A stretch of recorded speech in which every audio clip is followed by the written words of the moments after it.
Assalamualaikum warahmatullahi wabarakatuh. Alhamdulillah, hari ini kita dapat berjumpa lagi dalam konten kali ini.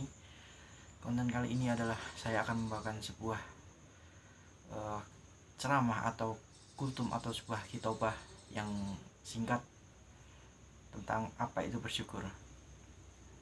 Tak lupa kita ucapkan rahmat atas kehadirat Allah Subhanahu wa Ta'ala yang telah memberikan limpahan rahmatnya pada malam hari ini, supaya kita selalu diberikan kesehatan. Bagi kalian yang ada di sana, di rumah, dimanapun kalian berada, semoga selalu dalam lindungan Allah Subhanahu wa Ta'ala, dan kita selalu berikan kesehatan. Amin amin ya rabbal alamin. Tak lupa sholawat serta salam kita ajukan kepada Nabi besar kita Muhammad Sallallahu Alaihi Wasallam, yang kelak di hari kiamat kita tunggu syafaatnya. Baik, di sini saya akan membawakan sedikit tentang apa itu bersyukur.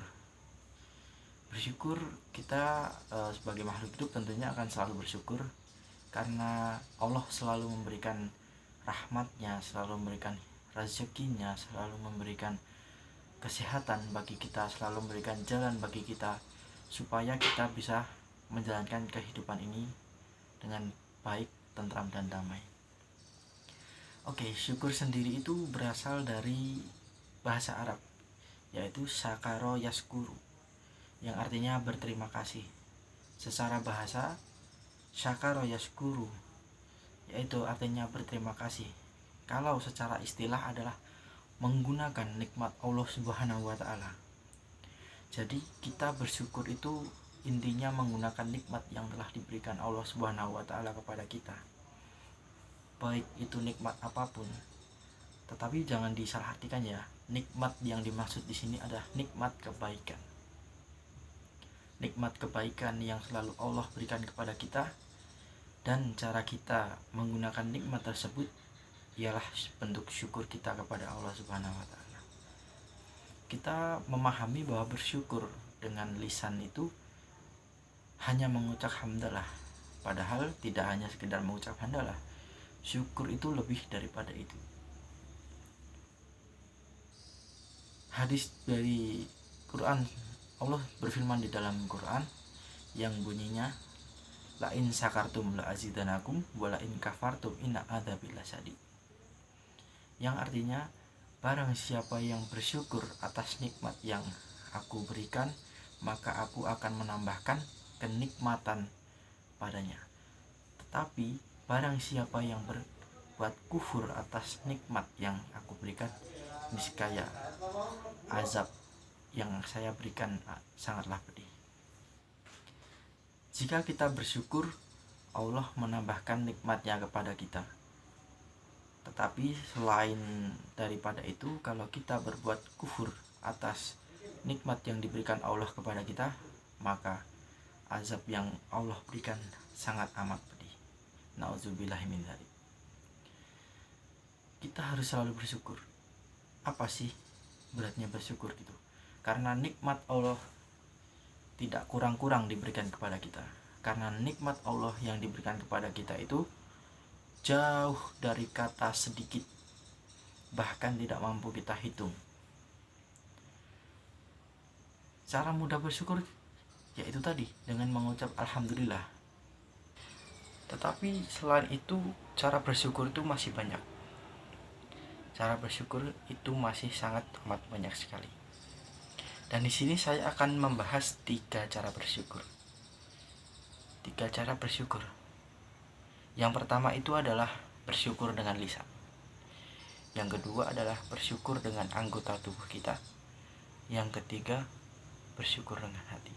Nah, kali ini saya akan membahas 3 cara bersyukur tersebut.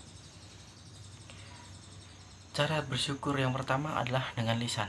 Tadi sudah saya bahas, cara bersyukur dengan lisan itu ialah dengan mengucap alhamdulillah.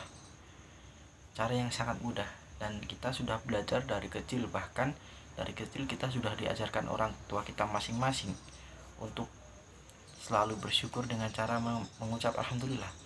Kapan kita harus mengucap alhamdulillah? Kapanpun gitu ya.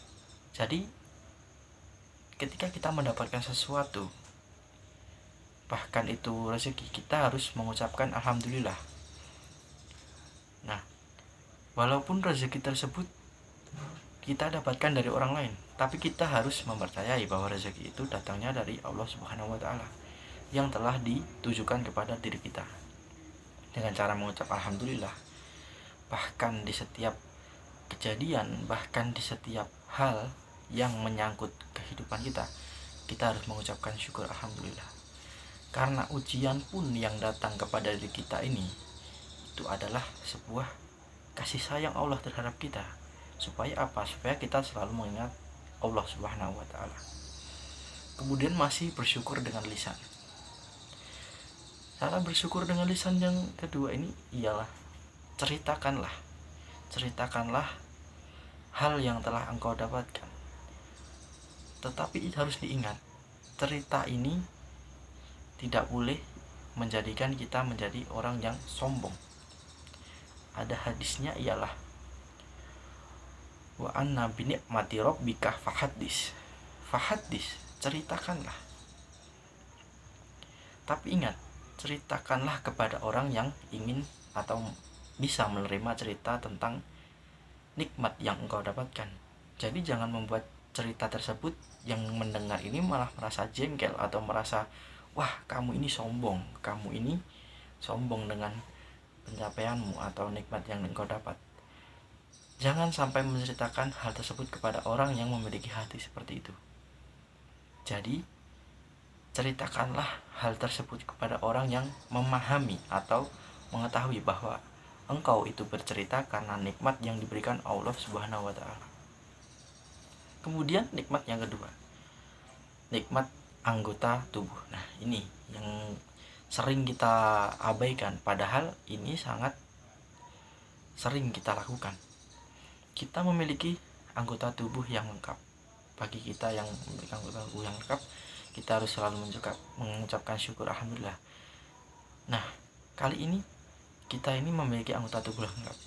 Mata yang sehat, telinga yang sehat, indera penciuman yang sehat, bibir yang bulat yang sehat, tangan, anggota tubuh lainnya. Nah, ini cara bersyukur dengan mata. Dengan mata itu kita harus selalu memandang hal-hal baik, selalu memandang hal-hal yang disukai Allah. Jangan sampai kita melihat hal-hal yang sangat dibenci oleh Allah atau bahkan dilaknat oleh Allah. Bagaimana caranya? Dengan kita melihat hal-hal yang positif. Ketika engkau nanti suatu hari matamu rabun, nah disitulah Allah mulai mencabut kenikmatan. Karena mungkin apa? Bisa jadi selama hidup engkau menggunakan matamu untuk melihat hal-hal yang buruk, hal-hal yang tidak disukai oleh Allah Subhanahu wa taala. Jadi kita berharap kepada Allah Subhanahu wa taala selalu memberikan kesehatan kepada seluruh anggota tubuh kita. Amin ya rabbal alamin, dan dijauhkan dari macam-macam penyakit. Nauzubillah min dzalik. Yang kedua adalah dengan telinga. Telinga kita gunakan dengan mendengar hal-hal yang baik pula. Hal-hal ini baik, contoh yaitu ayat-ayat suci Al-Quran. Contoh dengan hal-hal positif, cerita yang baik. Jangan gunakan telinga kita untuk mendengarkan hal-hal yang buruk. Contoh mudah di zaman sekarang ini, tadi menghibah. Nah, kita tahu bahwa muda-mudi kali ini pun sudah suka untuk menghibah. Nah, mendengarkan hal-hal yang kurang baik dari tetangga sana sini. Nah, itu ya hal yang tidak disukai oleh Allah Subhanahu. Nauzubillah min dzalik. Kita jangan sampai terjerumus pada hal-hal tersebut. Karena menggibah adalah suatu hal yang sangat dibenci oleh Allah Subhanahu wa taala. Kemudian anggota tubuh yang lainnya seperti hidung, mulut, kita gunakan dengan mengkonsumsi hal-hal yang baik pula, makanan dan minuman yang baik pula, yang halal dan thayyiban tentunya, tidak memasukkan barang-barang haram melalui hidung ataupun mulut kita. Kemudian tangan dan kaki kita gunakan untuk melangkah ke tempat-tempat yang baik juga. Contoh, kita hadir ke masjid, kita datang ke majelis taklim Quran. Itu yang disukai oleh Allah Subhanahu. Jangan kita gunakan tangan dan kaki kita untuk melangkah ke tempat-tempat maksiat. Justru itulah yang tidak disukai oleh Allah Subhanahu wa taala. Walaupun hal tersebut menggembirakan bagi manusia, tapi tidak disukai oleh Allah Subhanahu wa taala. Nauzubillah min dzalik. Kita tidak boleh terjerumus ke dalam hal itu. Kemudian yang ketiga, bersyukur dengan hati. Bagaimana caranya bersyukur dengan hati? Nah, kita harus selalu memikirkan atau berprasangka bahwa setiap hal baik, hal rezeki yang baik itu kita dapatkan dari Allah Subhanahu wa taala. Walaupun kita mendapatkannya daripada orang lain. Contoh, kita mendapatkan rezeki dari tangan orang lain. Nah, kita harus berpikiran bahwa rezeki tersebut datangnya dari Allah Subhanahu wa taala. Jadi jangan sampai kita mengira kita sendiri yang mampu mendapatkan rezeki tersebut, padahal tidak. Rezeki semua datangnya dari Allah Subhanahu wa taala. Mungkin itu sedikit dari yang bisa saya sampaikan. Semoga pemirsa semua bisa terhibur. Semoga pemirsa semua dapat mendapatkan hikmahnya dari khotbah yang saya sampaikan ini. Sekian dari saya. Kurang lebihnya saya mohon maaf apabila ada salah kata atau kata yang kurang berkenan. Saya mohon maaf. Billahi taufiq wal hidayah wal inayah. Wassalamualaikum warahmatullahi wabarakatuh.